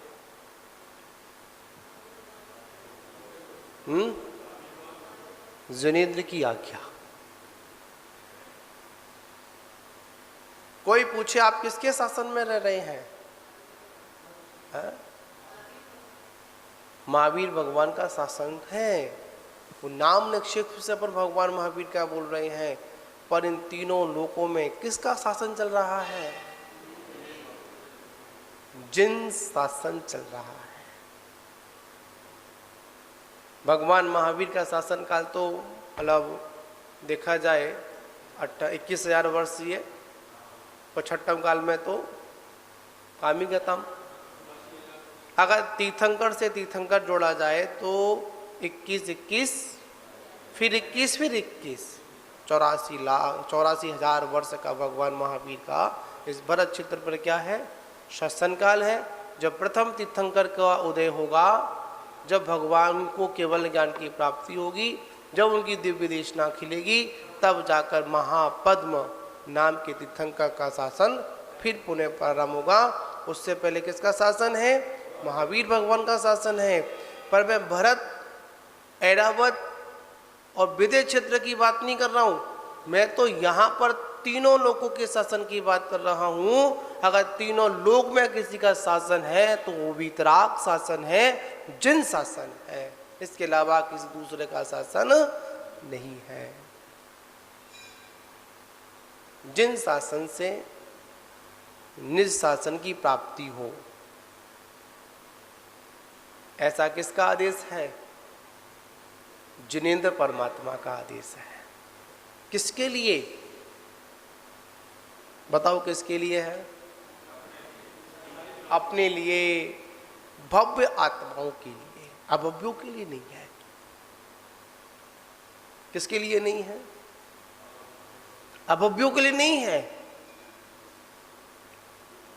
किसके लिए है? है जी? कौन बोल रहा है? मोबाइल बंद कर लो भाई अपना अपना भी। चिंतन की बात सुनिए आप लोग, बड़ी मार्मिक बात है। आपसे ज्यादा तो ये श्रवण माइक कर रहा है। क्यों जी? डरदा रहे। देखो एक बात बताया आपको, हम लोग कभी कभी भक्ति में कभी इतनी अतिशुक्ति कर देते हैं कि ये तो अजीब है, पर गड़धर तो अजीब है। एक मशीन है ये, पर कभी कभी अपन सोचते हैं, चिंतन करने वाली बात है। एक बार संत जी ने कहा कि तुमसे ज्यादा तो जितनी तुम मेरी नहीं सुनते हो,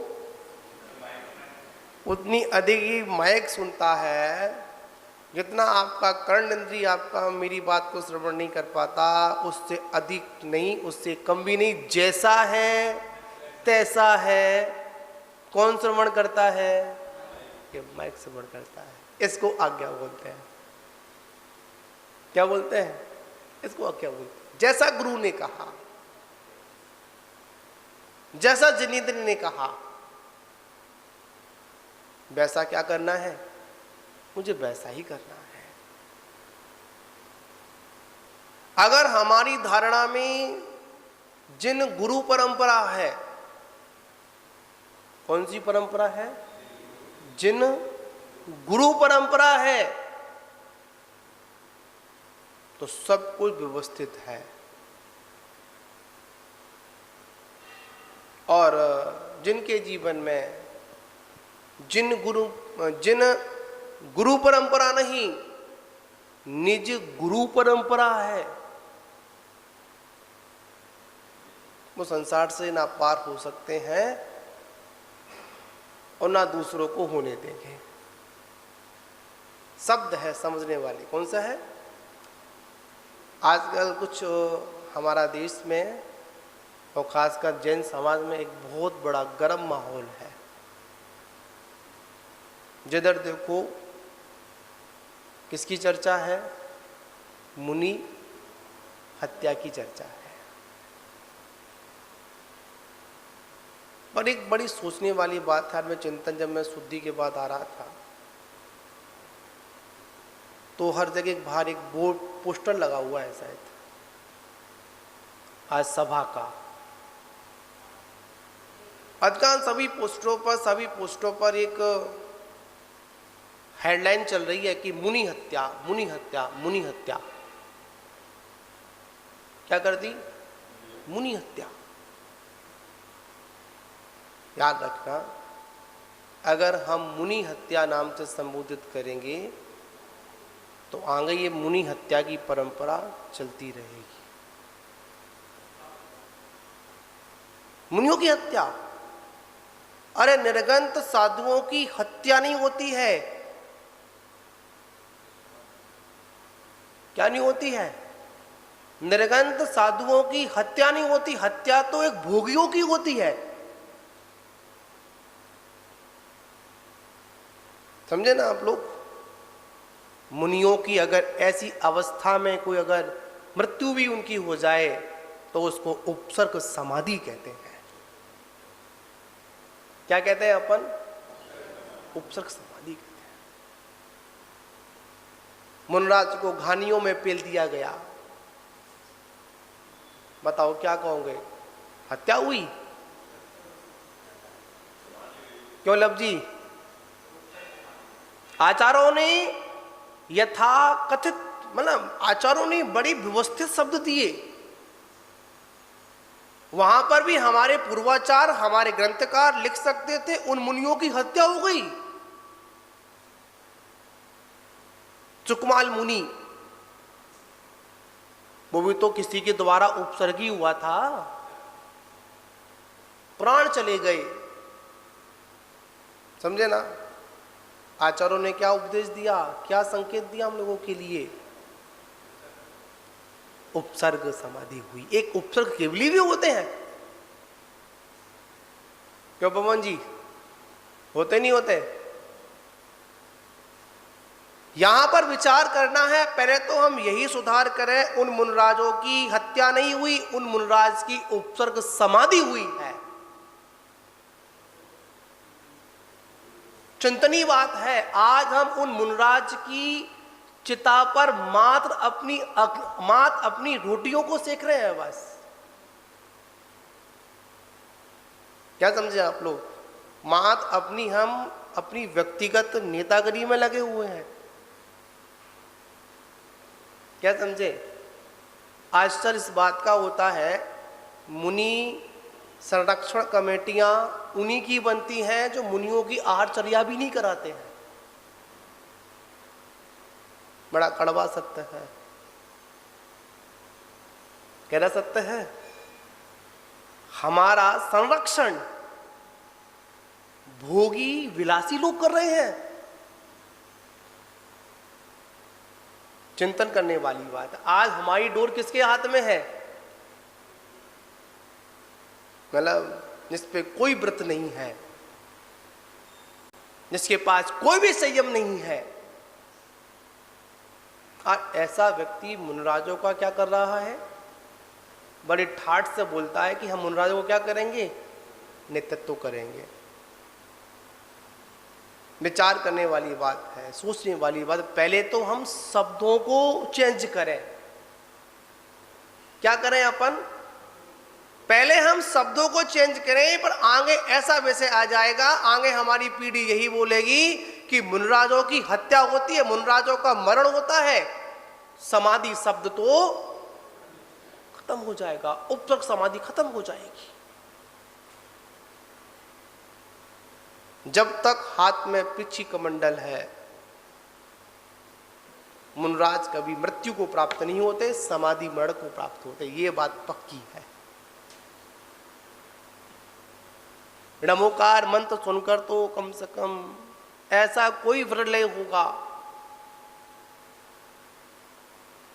जो नमोकार मंत्र नहीं सुन पाए। अधिकांश गुरु मुख से मंत्र सुनकर ही व्यक्ति के प्राण निकलते हैं, संबोधन के माध्यम से प्राण निकलते हैं।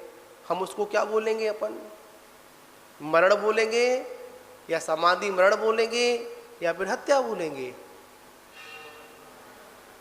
बीच में ऐसा प्रसंग भी आया था, मुनराजों के समाधि मरण को उन्होंने आत्महत्या घोषित करने का भी प्रयास किया गया था। विचार करने वाली बात है, सोचने वाली बात है। इस पे पहले सुधार होना चाहिए। क्या सुधार होना चाहिए? उपसर्ग समाधि, ना कि हत्या।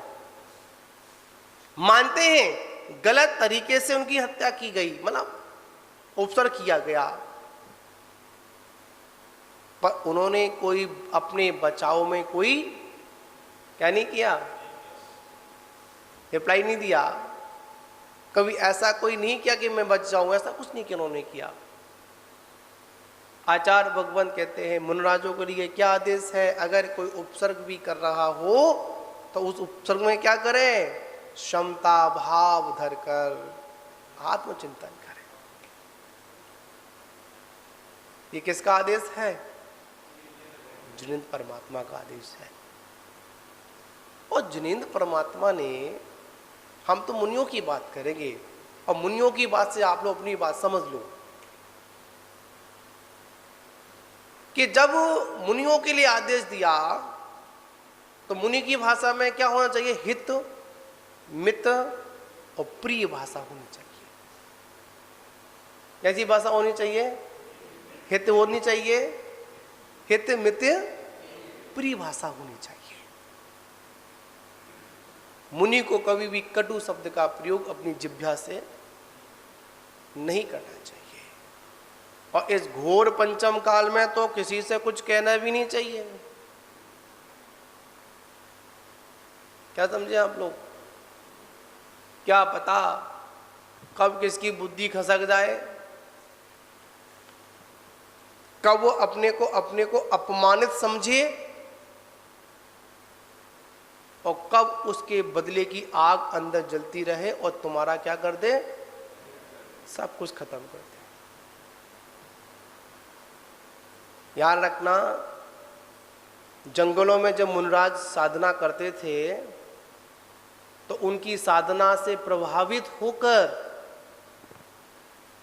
जंगली जानवर, हिंसक जीव जंतु भी उनके चरणों में नतमस्तक हो जाते थे। कौन होते थे? जीव जंतु नतमस्तक हो जाते थे। किनके चरणों में? उन शांत वीतराग मुद्रा को देखकर शांति से बैठ जाते थे। पर आज के जानवर नहीं, आज के इंसान, और मैं तो कहूंगा कथा कथित निज भक्त, अगर उनको यथा योग अगर साधुओं के द्वारा व्यवस्था नहीं मिले तो वो मुनराजों के पास नहीं आए। क्या नहीं करें? मुनराजों के पास में नहीं आए। एक बार पूछा गया कि जंगल में साधना करना आसान था या बस्ती में करना आसान था? आसान है।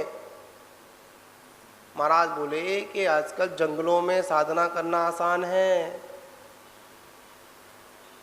बस्ती में साधना करना, बस्ती में जो रहने वाले जो जंतु हैं ना, बहुत खतरनाक है। साधना से भी च्युत करते हैं, ध्यान से भी च्युत करते हैं।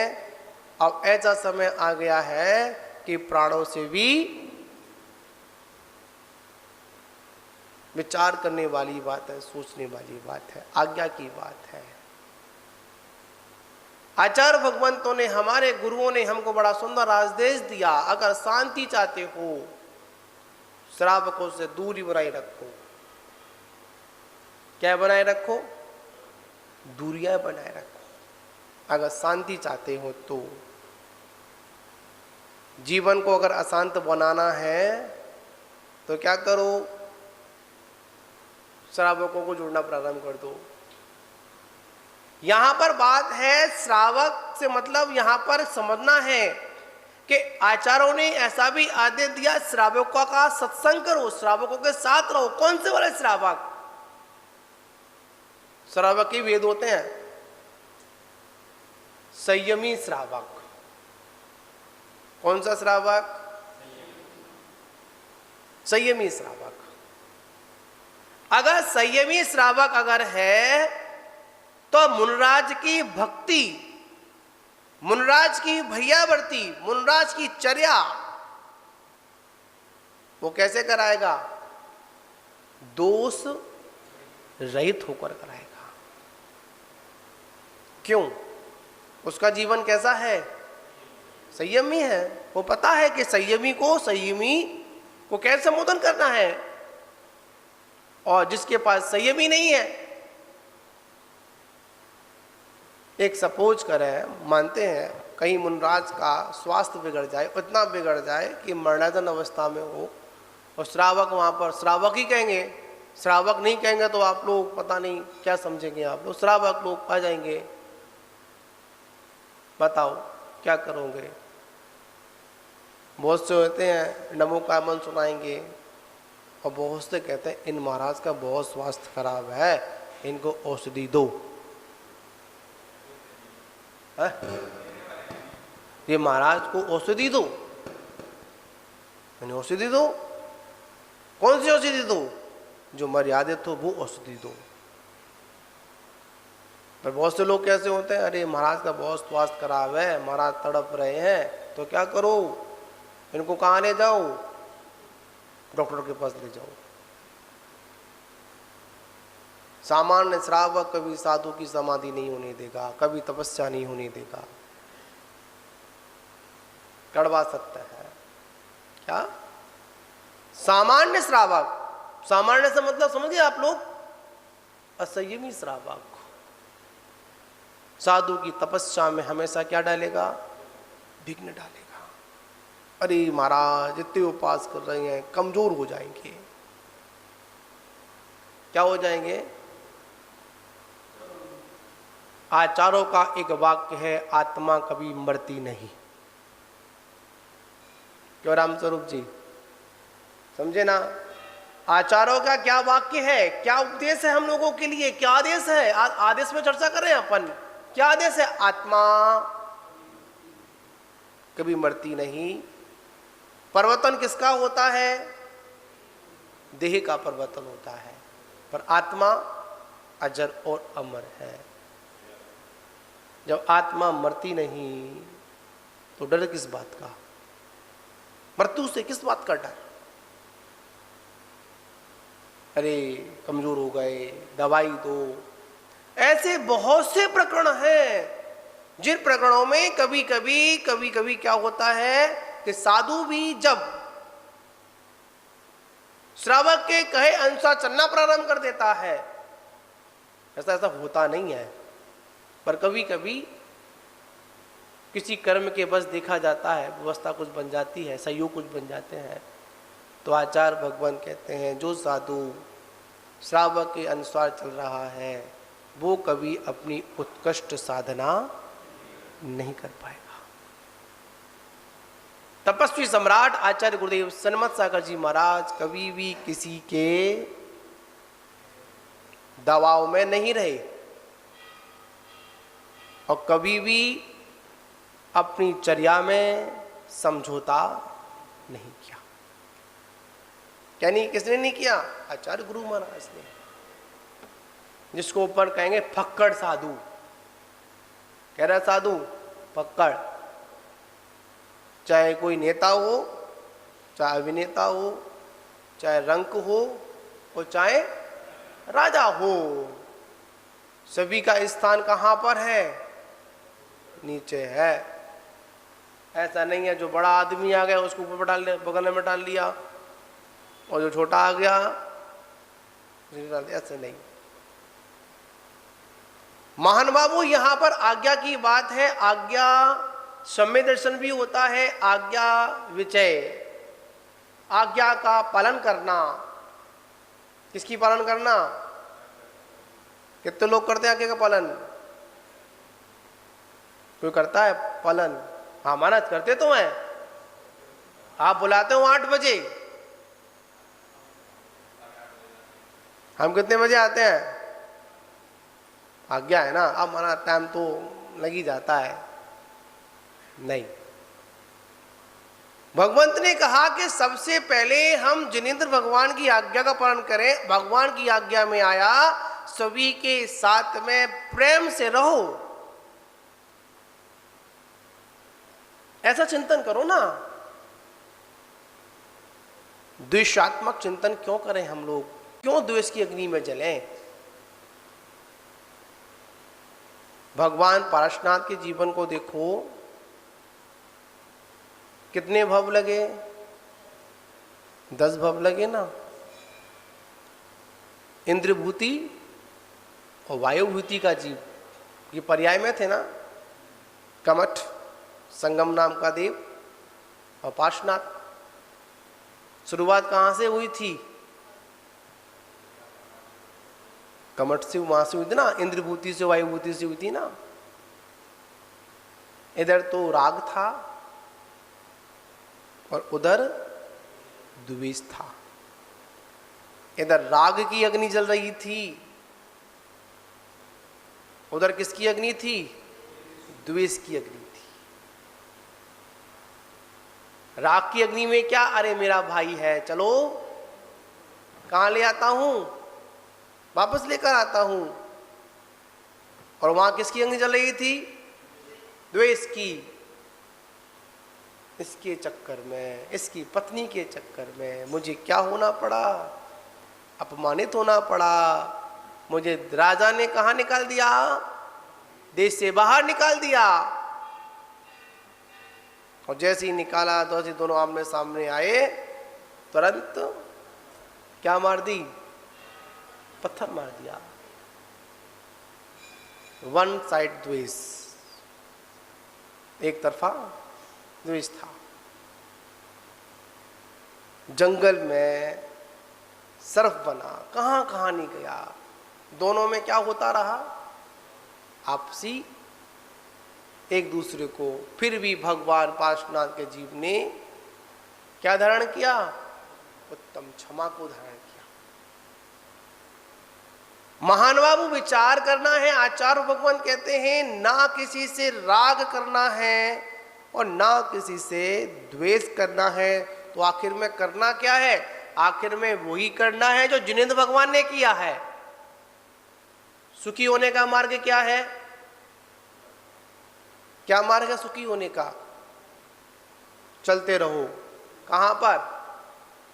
जिनेंद्र के पथ पर चलते रहो। पर क्या करें, आज हमने जिनेंद्र के पथ को भी कैसा कर दिया है? दूषित कर दिया है। पथ दूषित नहीं हुआ, हमारी मान्यता में पथ कैसा हो गया है? दूषित हो गया।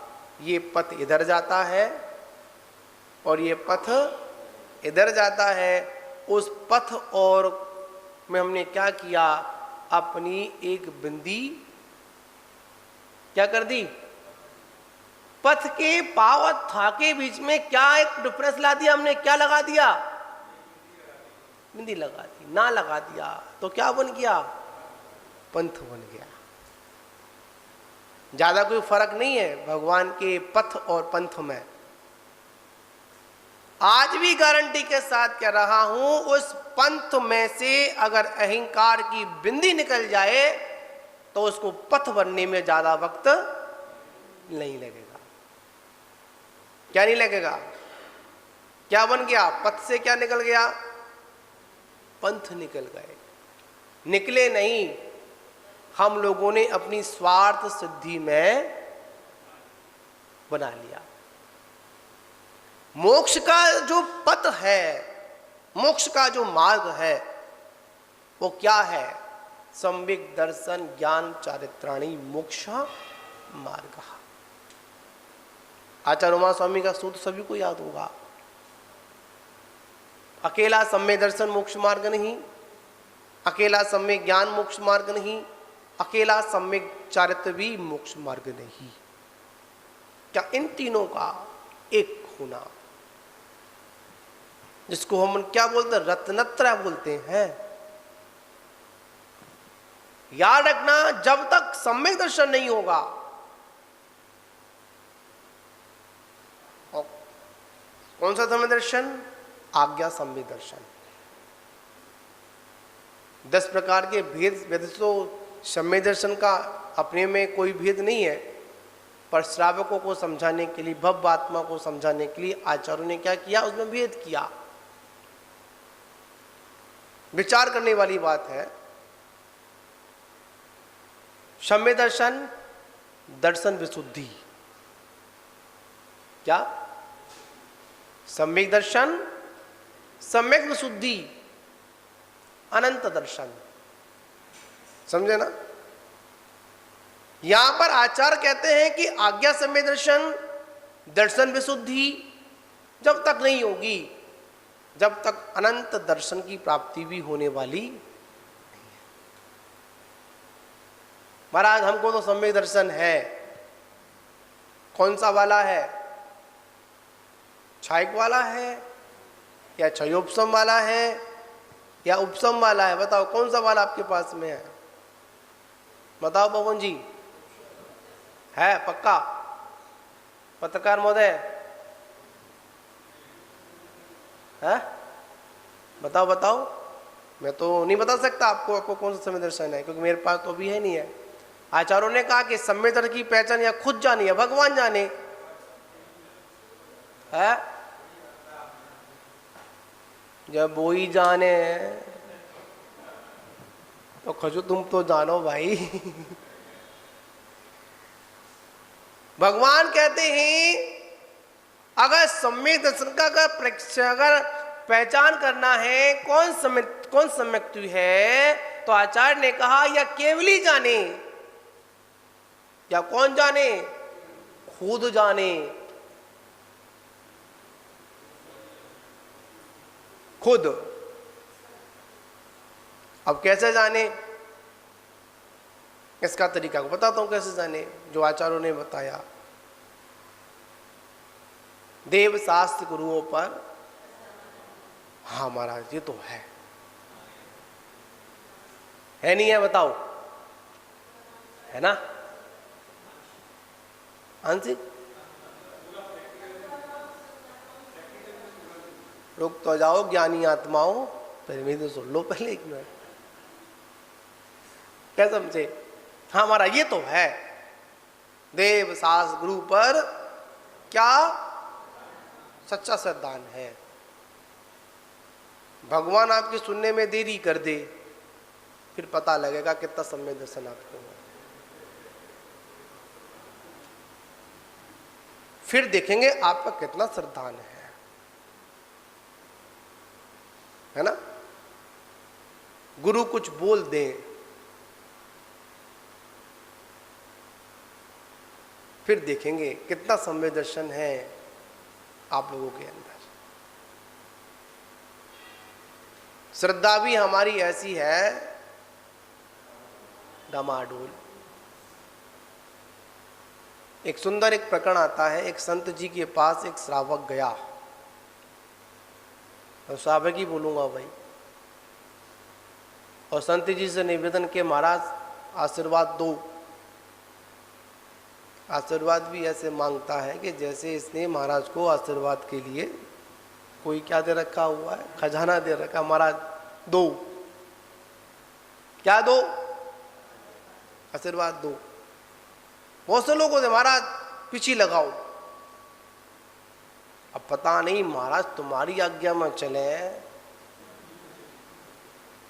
या भगवान की आज्ञा में चले, क्या समझे? कोल्हापुर में स्वाध्याय चल रहा था, तो एक श्राविका थी आचार्य महाराज के पास पहुंची। आचार्य श्री नमोस्तु नमोस्तु नमोस्तु। आचार्य श्री ने ऊपर निगाह उठा के देखा, क्या है? कि मुझे आहार देना है। क्या देना है? मुझे आहार देना है। आचार्य श्री बोले जल्दी ला, तू पहले आहार करा, मुझे बाद में स्वाध्याय भी करना है। क्या करना है? ला, जल्दी ला। क्या लेकर आ? आहार लेकर आ, मुझे स्वाध्याय भी करना है। ऐसे भी लोग होते, महाराज आशीर्वाद, पीछी लगाओ। अरे भाई ये पीछी जीव जंतुओं को झाड़ने के लिए है, मतलब जगह को प्राशु करने के लिए है। जहां पर बैठते हैं वहां पर पीछे से परिमार्जन करते हैं, वही सर पे तो बैठना नहीं है हमको, तुम्हारा सर का परिमार्जन करे। समझे ना आप लोग? गुरु महाराज का अगर हाथ भी अगर उठ गया तो समझ जाओ को आपको आशीर्वाद मिल गया। और आपकी नमोस्तु पर यह भी ध्यान रखना, आप लोग विचार करना, नमोस्तु तब करना जब महाराज आशीर्वाद की मुद्रा में हो, मतलब ध्यान में बैठे हैं, स्वाध्याय में बैठे हैं, ठीक है ना, या चल रहे हैं, या आहारचर्या कर रहे हैं, या शुद्धि से आए हैं, आप चिल्ला रहे हो नमोस्तु महाराज, नमोस्तु महाराज, नमोस्तु महाराज। बताओ, ध्यान अवस्था में अगर नमोस्तु करोगे और आपके निमित्त से अगर मुनिराज का ध्यान भंग हो गया तो आपको मुनिराज की ध्यान भंगता का दोष लगेगा। है? दूर से अवस्था देख ले, मुनिराज की अवस्था में बैठे हुए हैं, स्वाध्याय कर रहे हैं, आके चुपचाप बैठ जाए, इंतजार करें क्या मुनिराज क्या हो, स्वाध्याय पूर्ण करें फिर नमोस्तु करें तो मुनिराज आपको आशीर्वाद देंगे। मुनिराज चर्या पे जा रहे हैं, नमोस्तु, महाराज आहार करें, नमोस्तु। आचार्य भगवान कहते हैं जब आप नमोस्तु करें तो उसके प्रत्युत्तर में आपको आशीर्वाद भी मिलना चाहिए। क्या मिलना चाहिए? अगर हम लोग आशीर्वाद नहीं देंगे तो श्रावक क्या बोलेगा, अरे ये कैसे महाराज है नमोस्तु करते हैं, ये तो आशीर्वाद भी नहीं देते, ऐसी धारणा बन जाएगी। ये आचार्यों के वाक्य हैं। किसके वाक्य हैं? अवस्था देखिए, कौन सी अवस्था है, कहां पर क्या करना है। श्रावक पहुंचा, महाराज आशीर्वाद दो, किस बात का? महाराज अपने खेत में ट्यूबवेल खुदवाना है।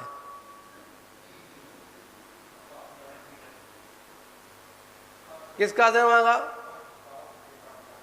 पाप का मांगा? क्या एकांतवादी हो आप लोग? अगर ट्यूबवेल नहीं खुदेगा तो खेती कहां से, अन्न कहां से खाओगे आप? श्रावक का अधिकार भूल गए आप क्या? है?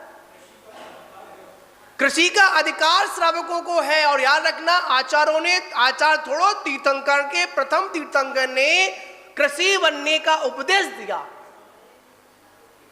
कृषि करने का दिया नहीं दिया? बताओ बताओ, पाप कहां से हो गया? बताओ रब जी, आप बताओ पाप कहां से हुआ? पाप बताओ बस मुझे, पाप बताओ बस, पाप कहां से हुआ? बहुत से लोग होते हैं, आज हमारा समाज इसी चक्कर में भटक रहा है।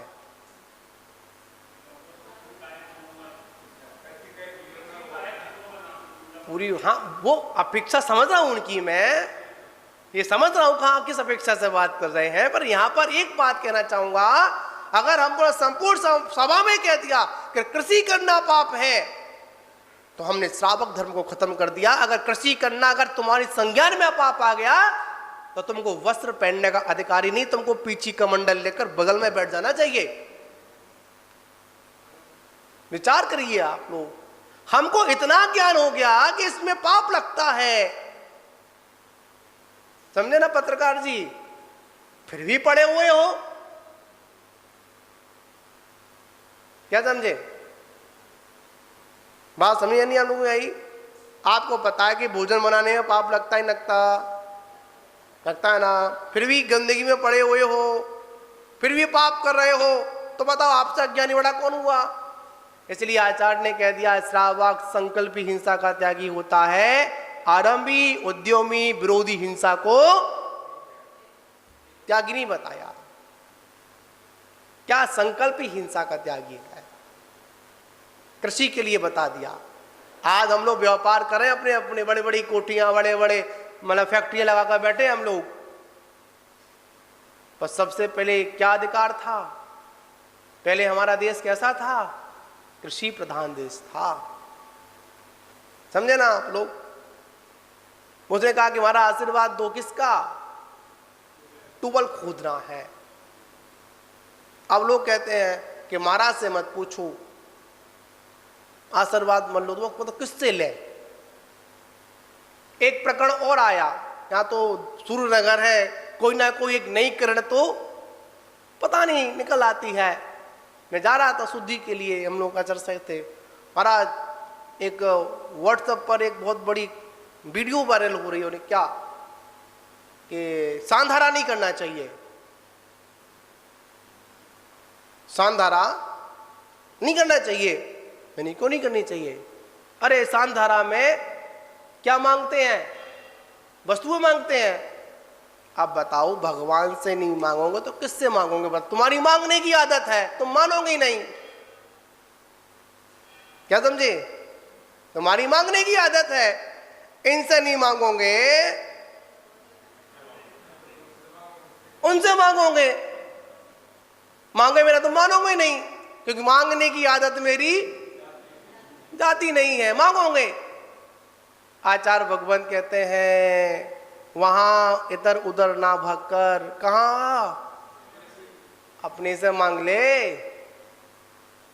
यहां तो सुधरने का मौका है, वहां तो कोई सुधरने का मौका नहीं है। हमारी सोच है वीतरागी भगवान कुछ नहीं देते हैं। अरे मैं तो ये कहता हूं ये ऐसा कल्प वृक्ष है, इनसे जैसा मांगो, जो मांगो, जब मांगो तब देते हैं। पर आप में मांगने की ताकत होनी चाहिए। क्या होनी चाहिए? पता भगवान क्या नहीं देते? आप लोग विनय पाठ पढ़ते नहीं पढ़ते? क्या लाना आती है बताओ? चक्रवर्ती की कौन सी लाना है? पढ़ते हो ना? हाँ, मिले किनसे मिलता है? किनकी पूजा से मिल रहा है? बताओ, किसी वस्त्रधारी की पूजा से मिला क्या? किसकी पूजा से मिला? जो वीतरागी है ना, उसकी विनय पाठ में ही आ गया। चक्रवर्ती आदि पदों की प्राप्ति अपने आप भगवान आपकी पूजा से हो जाती है। होती नहीं होती? विचार करिए।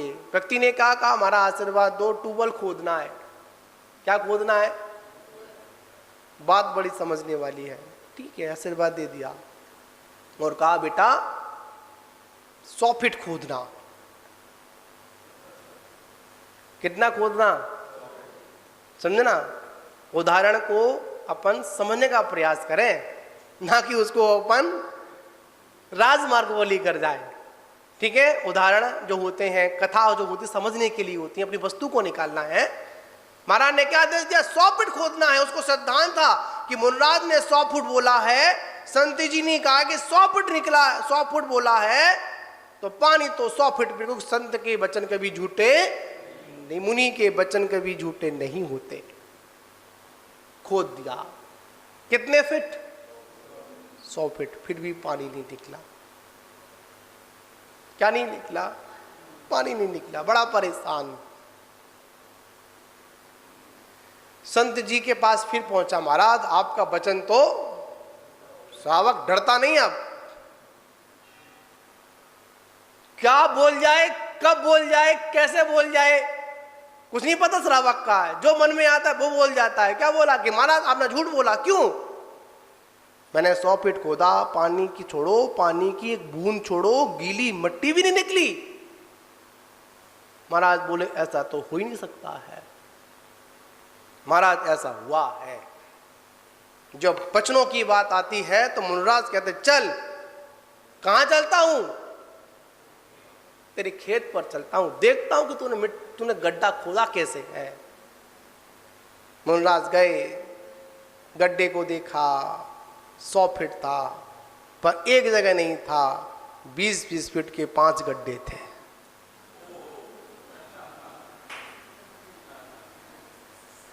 सौ की बात है ना?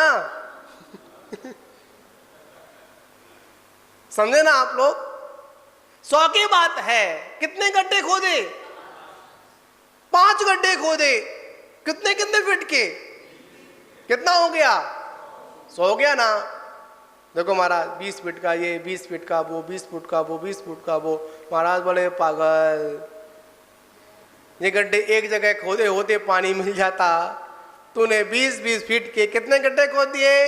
5 गड्ढे खोद दिए। आचार्य भगवंत कहते हैं तू अपनी श्रद्धा को अगर एक जगह पर लगाए रखना, एक जगह पर लगाए रखता तो तेरे को निश्चित सम्यक दर्शन की प्राप्ति हो जाती। पर तूने क्या किया, 20-20 फीट के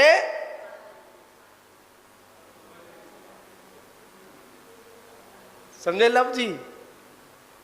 बात कभी कभी समझ में कब आती है, जब बात पूरी हो जाती है। यहां पर हमारा अभिप्राय क्या है, बात को समझना है, ठीक है ना। तो बंधुओं, बात यहां पर आज्ञा समय दर्शन की है, आज्ञा ध्यान की है, आज्ञा का चिंतन करना है। और आज्ञा के चिंतन में तो बहुत कुछ आता है। क्या आता है, बहुत कुछ आता है। तो बात थी अगर अपनी कर्मों की अगर अग्नि को नष्ट कर, अगर अपने को कर्म का ईंधन नष्ट करना है तो क्या करना पड़ेगा, ध्यान करना पड़ेगा। कौन सा ध्यान करना पड़ेगा, धर्म ध्यान और शुक्ल ध्यान करना पड़ेगा। तभी जाकर हमारे चित्त को क्या मिलेगी, शांति मिलेगी। तो महान बाबू, हम लोग आज चर्चाएं की और एक चर्चा विशेष रूप से रही, इसमें आप लोग समझेंगे। हम कभी भी कोई भी अगर संदेश मुनि समाधि का अगर आता है, मुनि के अगर मरण का आता है, पिछीधारी का आता है, तो हम क्या संबोधन दें, समाधि मरण हुआ है, हत्या का अपन शब्दों का सही चयन करना चाहिए। मुनराज को कभी हत्या नहीं होती, कोई अगर कोई मार भी दे, उपसर्ग भी कर दे, तो क्या होती है, उपसर्ग समाधि को प्राप्त हुए, जिससे हमारा जैन इतिहास क्या रहेगा, जीवंत रहेगा। पर हम लोग क्या बोल देते हैं, बड़े बड़े पोस्टरों में, बड़े बड़े फ्लैक्सों पर, बड़े बड़े मैसेज पर, आजकल टीवी के चैनलों पर भी क्या चल रहा है कि कुमार मतलब काम कुमार मुनराज महाराज काम कुमार की हत्या कर दी। ऐसा नहीं, उपसर्ग हुआ, हमारे वो मुनराज उपसर्ग विजेता रहे। क्या रहे, विजेता रहे, उन्होंने समाधि को प्राप्त किया। तो महान बाबू, आज शायद दिल्ली में भी आयोजन चल रहे हैं, ठीक है ना, आगे चलते रहेंगे। समय ऐसा आएगा पूरे देश में चलेंगे, और चलने के बाद कुछ समय के बाद ठंडे अवस्था में गरीब हो जाएंगे। जितने मैसेज हैं, जितने प्रवचन हैं, जितने भाषण हैं, वो तभी तक है जब तक गर्म माहौल है। और जैसे ही गर्म माहौल हो, ठंडा माहौल हो जाएगा, तो कोई भी व्यक्ति ये पूछने नहीं आएगा कि मुनराज का विहार कब, कैसे, कहाँ है, मुनराज की आहारचर्या हुई या नहीं हुई। आज जितनी भी शीर्ष जो कमेटियां जो बनी हुई हैं, वो कमेटियां उन्हीं साधुओं के पास जाना पसंद करती हैं जहाँ पर बड़ा मंच हो, बड़ी माला हो और बड़ा माइक हो। सामान्य साधुओं के पास कोई भी जाने को तैयार नहीं होता है। तो उन कमेटियों के लोगों से भी कहना चाहते हैं, ये कोई आदेश नहीं है। अगर आपको वास्तविकता में अगर मुनि संरक्षण कमेटी बनाई है, तो समस्त साधुओं को एक बार एक मंच पर बैठा लें। क्या करें, एक बार एक मंच पर बैठा लें, और बैठाने के बाद मुनि की रक्षा कैसे हो, मुनि को क्या क्या दिक्कतें आहार में आती हैं, क्या क्या दिक्कतें विहार में आती हैं, क्या क्या दिक्कतें निवास स्थलों पर आती हैं। अरे महान बाबू, हमारी ये गलत टिप्पणियों के चक्कर में बहुत से लोग तो अपने स्कूलों में भी क्या नहीं देते, रुकने को स्थान नहीं देते हैं। अभी हम लोग आगरा से आ रहे थे सूर्यनगर के लिए, मथुरा से जैसे क्रॉस किया, एक शायद गुरु गोविंद का स्कूल पढ़ता है, वहाँ पर चर्या हमारी वो नहीं थी। स्कूल देने से प्रिंसिपल ने मना कर दिया। क्या कर दिया, मना कर दिया। क्यों कर दिया, जो उन्होंने सोशल मीडिया के माध्यम से मुनिचर्या के बारे में जो हमने सुना ना, जो हमने अपशब्दों का प्रयोग किया, जो हमने गलत गलत बातों को मतलब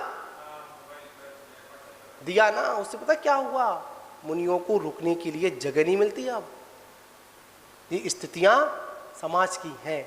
आज हम सोशल मीडिया पर क्या नहीं कर सकते, अपनी दिगंबर मुद्रा को पोस्ट नहीं कर सकते हैं, समझे ना आप लोग। तुरंत क्या लग जाता, तो बैन लग जाता है। महानुभावों, हम इस पर चर्चा करें, हम कैसे सुधार हो इस पर चर्चाएं करें। मुनि की नाम से कमेटियां बना लेना। कौन सी कमेटी है? मुनि संरक्षण समिति। अरे हमारा संरक्षण तुम लोग क्या करोगे? है? हमारा क्या संरक्षण करोगे?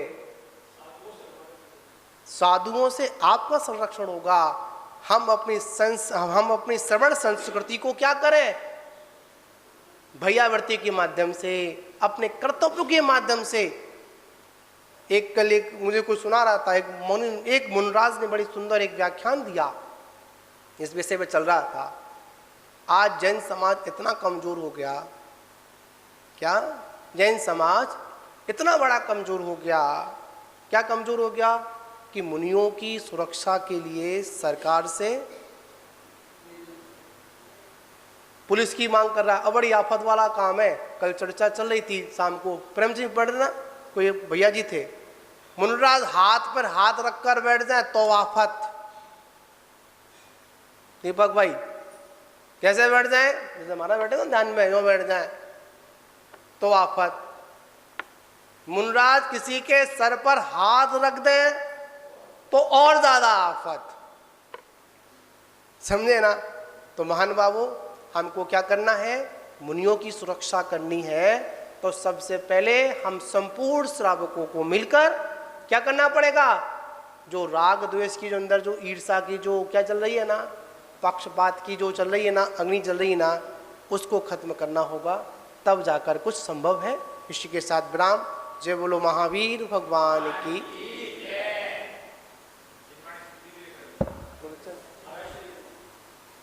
हमारे लिए भोजन आता है, मुनिराज के लिए आहार आता है। हम शौच जाते हैं अपने नित्य कर्म के लिए, इनके लिए शौच और निहार के शब्द आते हैं। तो जो शब्द हम भोगियों के लिए आते हैं वो शब्द मुनिराजों के लिए नहीं आते, बिल्कुल अलग शब्द होते हैं। तो इन बातों का हमें थोड़ा ध्यान रखना चाहिए। अब आज जिनवानी स्तुति करेंगे। जावानी के ज्ञान से सूझे लोकालोक, सोवानी मस्तक नमो सदा दे तू दो। हे जिनवानी भारती तो हे जपूं दिन रैन, जो तेरा शरणाल है सो पावे सुख चैन। देव भजो वरिहंत को गुरु सेवा निर्ग्रहण, दया धर्म पालो सदा यही मोक्ष का कण। नमो का